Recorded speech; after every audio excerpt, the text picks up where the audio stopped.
Bonjour à tous, je vous retrouve aujourd'hui pour un tuto un petit peu mis à jour, je dirais, d'un ancien tutoriel, l'un des premiers que j'ai pu faire sur un outil Minecraft, enfin sur un outil qui va s'adapter à Minecraft, donc qui permet d'exporter des cartes du jeu vers un logiciel 3D comme Cinema 4D que je vais utiliser aujourd'hui. Pourquoi une mise à jour? Je pense que vous l'avez tous vu, je l'ai vu dans beaucoup de commentaires. Le logiciel a arrêté d'être développé. Donc les créateurs ont arrêté de le développer, j'imagine qu'ils n'avaient plus le temps ou des choses comme ça. Quoi qu'il en soit, il ne marche plus avec la version donc Minecraft 1.1.2.5. Ils ont dû s'arrêter à la bêta 1.6 si mes souvenirs sont bons, enfin ça fait très longtemps que je l'ai pas utilisé donc je ne sais plus. Donc ce que je vais présenter aujourd'hui c'est un nouveau logiciel donc qui est très bien développé, qui marche très bien et je pense que qui va être mis à jour au cours du développement de Minecraft. Donc ce logiciel s'appelle Mineways, je vous montrerai la page et comment le télécharger tout à l'heure. Pour le moment, la seule chose que je vais faire dans Minecraft, c'est créer un monde, et que je l'ai déjà créé. Donc on va juste se retrouver sur ce monde, voilà. Donc vous voyez que j'ai gardé ce monde-là, je vais pas en créer un nouveau, parce que justement, on est au milieu d'une jungle, donc on a beaucoup de forêts et d'objets avec de la transparence. Par exemple, les lianes, de l'eau par là-bas, de la canne à sucre, mais surtout les lianes en fait, qui peuvent poser problème à ces logiciels.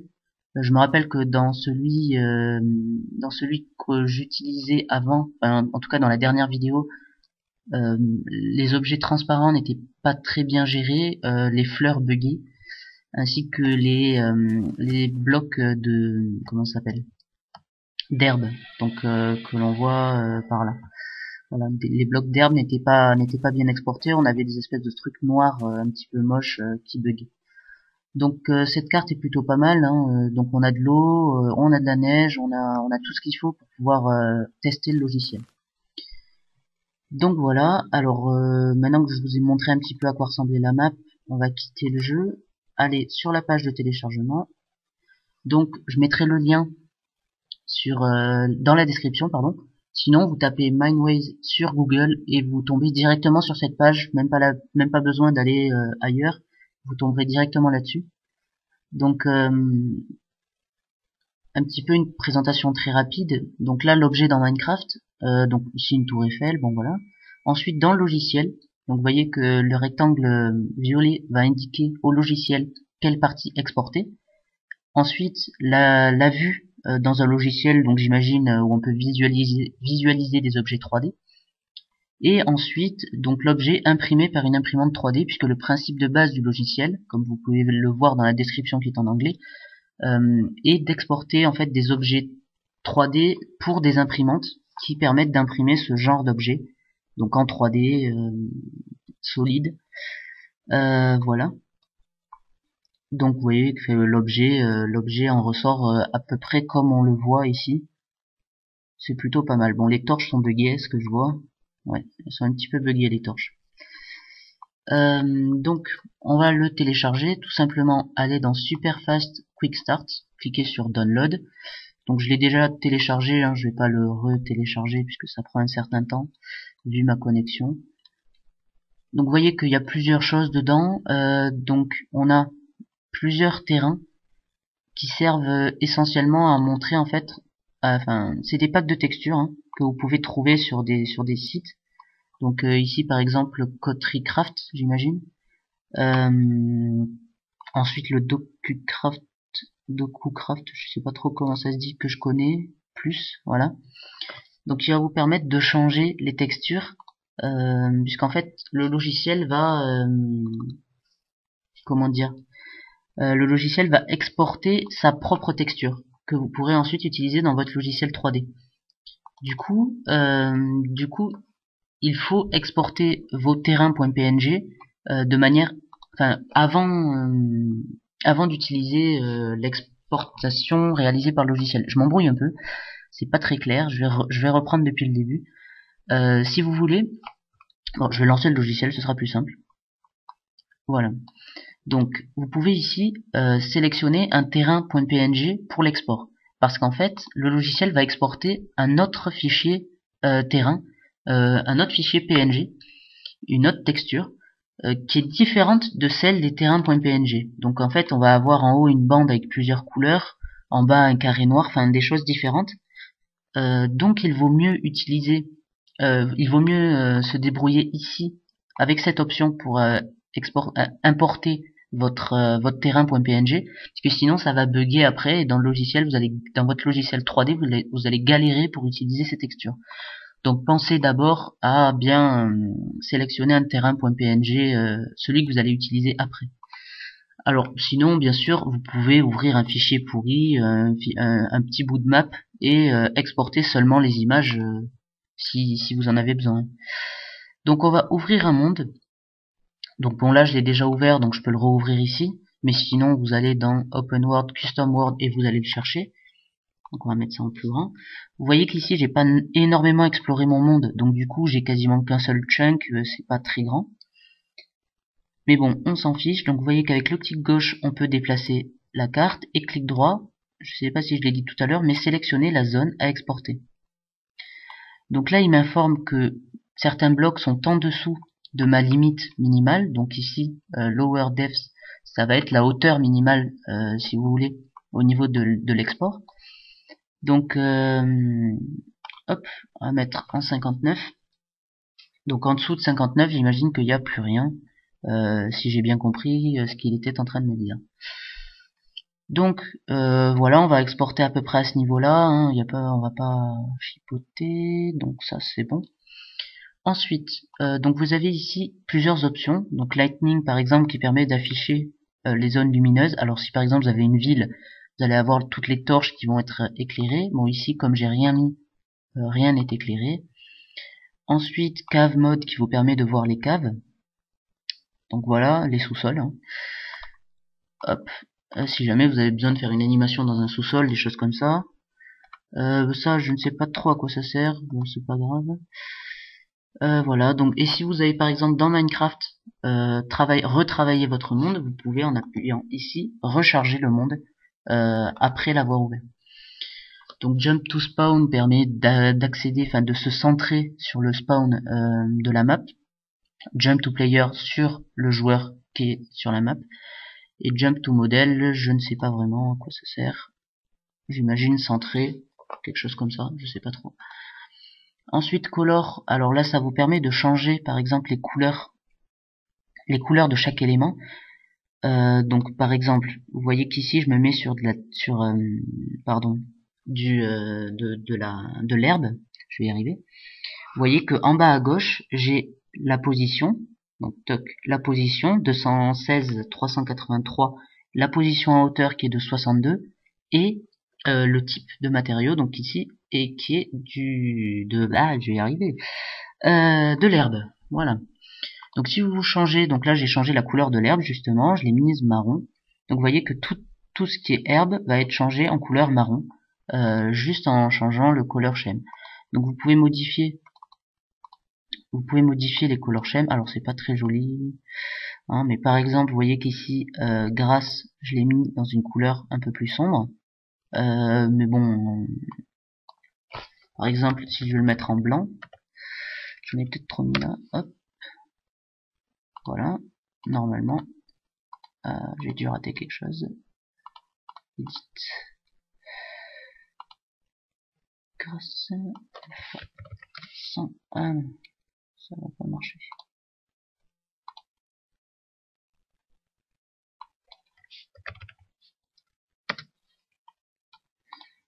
Normalement, ça devrait marcher. Voilà. Donc ça s'est bien mis en blanc. L'herbe s'est bien mis en blanc. Bon, ça sert pas à grand chose, hein, on va repasser aux couleurs normales. Et ensuite, donc pour exporter, donc sélectionnez bien évidemment le terrain.png que vous voulez, comme j'ai expliqué tout à l'heure. Et là, on a deux options. Donc export pour rendering, donc c'est ce qu'on va utiliser. Ça va nous l'exporter en point objet, qui va nous permettre de l'utiliser dans un logiciel 3D. Et export for 3D printing, qui permet d'exporter pour une imprimante 3D, comme je l'ai montré tout à l'heure. Donc on va utiliser cette option-là.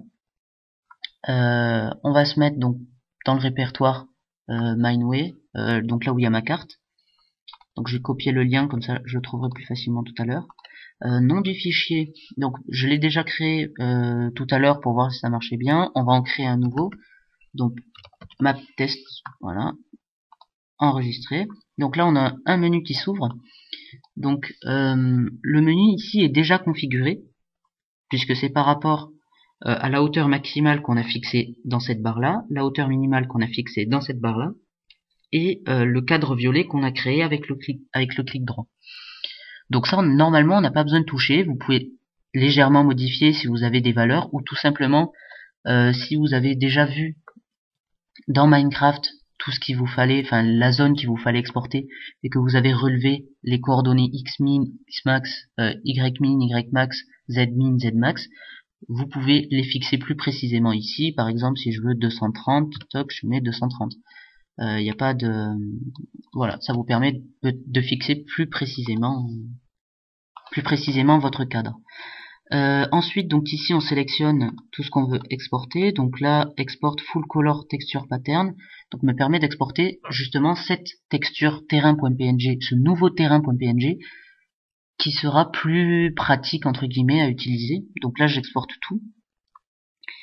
Si par exemple vous voulez faire une rotation du modèle donc par rapport à 0 degré, 90 degrés, 180 ou 270, ça c'est vous qui voyez après un premier test dans votre logiciel 3D. Ensuite, là vous pouvez fixer la taille de chaque bloc. Donc ça normalement c'est plus pour les imprimantes 3D. Ici nous on va garder 2 mm de hauteur. Mais on va pas voilà, là c'est pareil, c'est plus pour les imprimantes 3D tout ça. Par exemple là c'est pour de l'espèce de sable coloré, ouais enfin, voilà, c'est pour les imprimantes 3D ça. Donc nous on s'en fiche un petit peu, on va laisser ça comme ça et on fait OK. Donc vous voyez qu'ici on a une barre, voilà, donc c'est terminé, c'est assez rapide, hein. Il n'y a pas, enfin il n'y a pas vraiment de lag à ce niveau là. Donc toc, hop, je vais dans mon répertoire où j'ai exporté, et vous voyez que j'ai bien tous mes fichiers maptest, donc sauf celui-là, qui sont à côté des fichiers donc de l'ancien export que j'ai fait du fichier map. Donc je vais fermer le logiciel puisqu'on n'en a plus besoin, libérer un petit peu de RAM pour Cinema 4D. Voilà, on va fermer également ça, et fermer, hop, Opera. Oui, je suis un petit peu en rate de RAM, hein. Donc on va essayer de fermer pour éviter que ça crache, parce que ce serait un petit peu con. Donc depuis la dernière, oui, je suis passé sous Cinema 4D R13, que je conseille, qui est très bien. Les nouvelles fonctionnalités sont assez utiles. On n'est pas trop perdu au niveau de l'interface. Il y a certains objets qui vont changer de place, mais une fois habitué, ça gêne pas trop. On a quand même des trucs qui sont fascinants. Par exemple, le système de gestion de personnages ou d'animaux qui nous permet d'animer beaucoup plus facilement des personnages est assez phénoménal, hein. Franchement, là vous voyez ce système là, on crée des personnages en quoi, en 20 minutes, 30 minutes, ça dépend si on a l'habitude ou pas. On peut créer des choses très bien et très rapidement. Donc je ne fais pas la mise à jour maintenant. Hop. Donc je vais cliquer sur mon point objet. Alors le point MTL, je ne vais pas m'en servir. Je ne sais pas vraiment à quoi il sert, hein. Je me suis toujours servi du point objet. Donc vous le prenez, vous le glissez dans Cinema 4D. Donc ici il va vous demander le facteur d'échelle. Tout à l'heure on a mis 2 mm. Ça sert à rien de remettre exactement la même chose. On va juste faire OK directement. Ça va nous ouvrir notre objet. Et si par exemple vous avez des problèmes,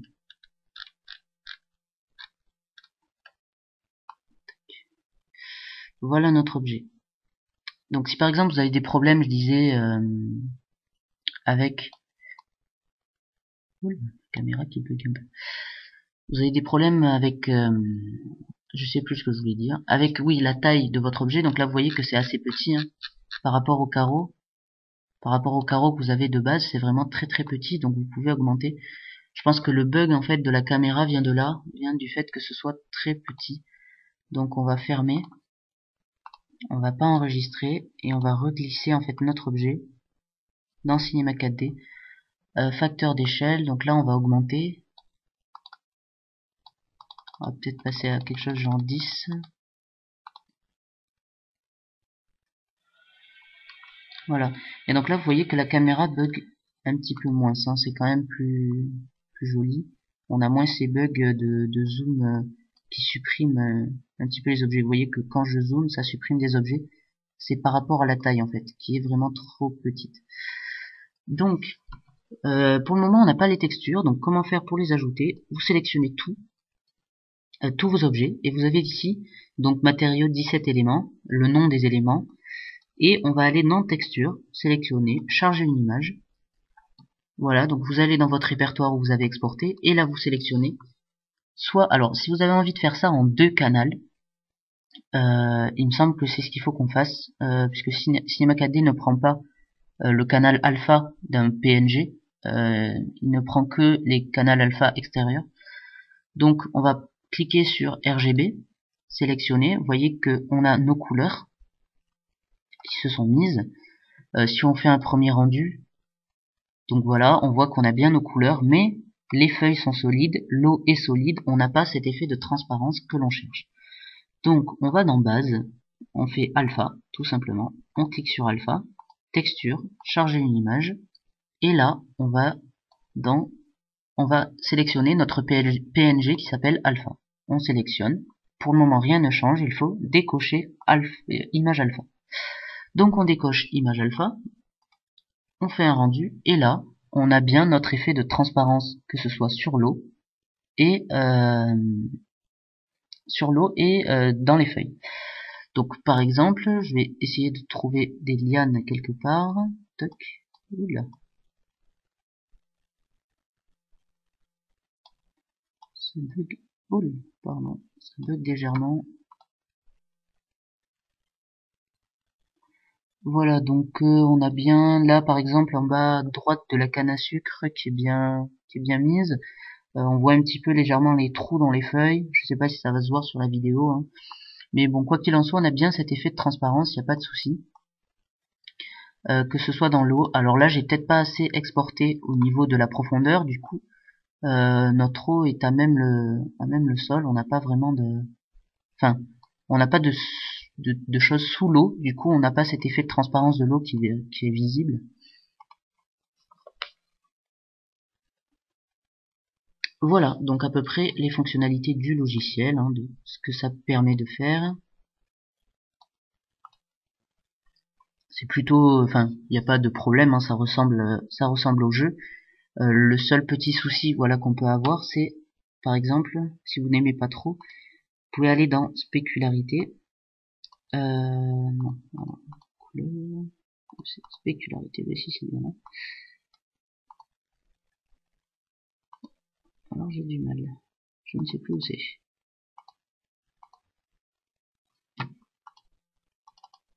On sélectionner un. Voilà, ah oui, c'est pour ça. Donc, tous les sélectionner, hop, aller dans base et décocher. Voilà, c'est ce que je cherchais, spécularité. Donc décocher spécularité nous enlèvera cet effet de brillant qui fait un petit peu plastique sur nos objets. Vous pouvez après régler, par exemple si vous avez du vert, régler cet effet de spécularité pour chaque matériau. Par exemple là on a les feuilles, on peut arranger tout ça pour les rendre un peu plus réalistes. Oui, alors par vert j'entends glace, donc les blocs de glace. Donc là maintenant, enfin le tutoriel est fini, je dirais. Je vais juste vous présenter très rapidement, enfin faire une petite réalisation entre guillemets avec ce logiciel. Donc ça peut durer un certain temps, si vous n'avez pas envie de vous embêter. Enfin le tutoriel en lui-même pour exporter la carte est terminé. C'est juste voir un petit peu ce qu'on peut faire avec. Donc voilà, ça dure un certain temps. Vous n'êtes pas obligé de regarder. C'est juste pour voir. Donc voilà, je vous dis à bientôt et merci d'avoir suivi ce tutoriel.